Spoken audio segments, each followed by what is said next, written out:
right, so I did the Botox again in December, beginning of December, and it was very painful. And I had a big lump on the side of my neck. There's my dog. And for a couple days, it's super painful. Then I'm thinking, I started to have a burn in the side of my head, behind my ears, not directly behind my ears. So my ear was like right here, a burn right here. And that burn started to increase in size. And pretty soon I had a burn going up both sides of my head. And I contacted my doctor and he said, I don't think it's a Botox, because I did say that the week before the Botox, I had a little spot behind this ear. And I was like, it's kind of like, what is that? So the doctor said he doesn't think it's Botox. I said, okay. So I trying to figure out what it is, because it sounds like it's occipital neuralgia, which is not something I really want to have. I don't think anybody wants to have anything like that. But yeah, the burning goes up the back of my neck into my scalp. And then I have a tendency to, let me grab my glasses, to wear my glasses like this, you know, on my head like this. And so I went to my physical therapist for my hip and my back and my neck, and she said, quit wearing your glasses on your head, it might help. You know, you're running it right along that nerve. So I'm like, okay. So I quit wearing my glasses on my head, and it has improved it, I want to say 75%. I got to figure out how to improve it the rest of the way. It's not as bad, but sometimes the burning gets really, luckily I have ice cold hands and I stick them back in my head and I'm like, okay, it's not so bad. But just curious if anybody else has had anything like that. Now, I know that I looked it up and dystonia can lead to occipital neuralgia. My problem is that my doctor is a neurologist and he drives me crazy. Because I'm like, dude, he's like, just talk to your primary care. I'm like, my primary care will send me right back to you. Because if it is, it sounds like it's nerve related and she's not gonna have anything to do with that. She's gonna send me right back to you. She sends me all over the place. My primary physician is pretty much just to say, what's the problem and who we're gonna send you to? I'm so tired. I'm so tired. I mean, this is Mayo Clinic in Rochester, Minnesota, and I'm so sick of it. So sick of being no, and nobody really listening. I mean, like the TMJ and the dystonia. And then when I saw my neurologist, I think I might have said this, I stuck my tongue out because he said, stick your tongue out, do a neurologist test or a neurology test. And he goes, oh, you have a tremor in your tongue too. Okay. But for some reason, it's too far the fact that I could have some sort of dystonia in my jaw, which is horrible. And I've even broken a tooth.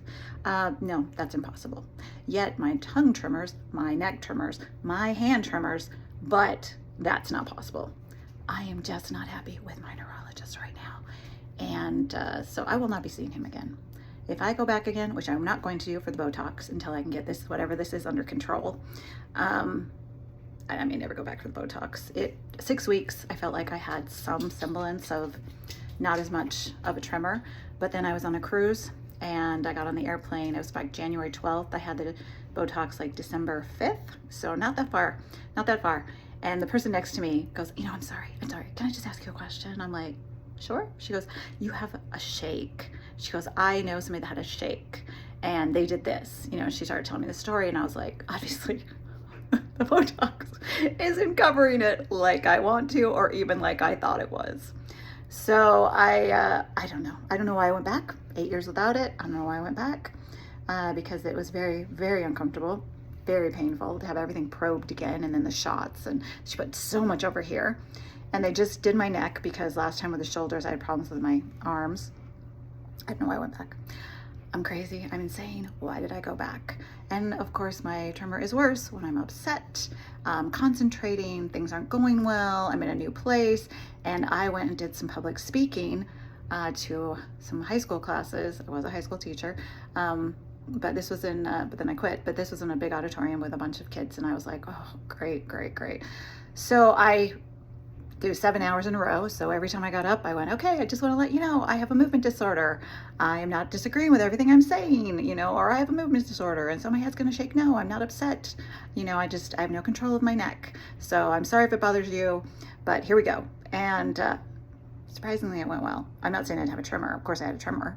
But the whole thing went better than I would thought. Right now we're having atmospheric pressure changes and I feel like someone's stabbing me right in the brain, right there. So it has not been a good day. Good week for head. But how are you guys doing with your dystonia? I'm so sorry. So sorry that any of us have to deal with this. It is awful. But public speaking went well. I was surprised, and you know, kids are sometimes their worst critics and the worst critics out there, and nobody really teased me, which was nice. Of course, you know, I'm not teaching anymore, and it has nothing to do with dystonia. It has to do with the teaching environment right now. So, but hey, hang in there. Hope things are going well for you. I don't have as much of a tremor when I hold my arm out like this with my phone. Maybe that's what I need to do, but then of course this arm gets really sore. But hey, thanks. Bye.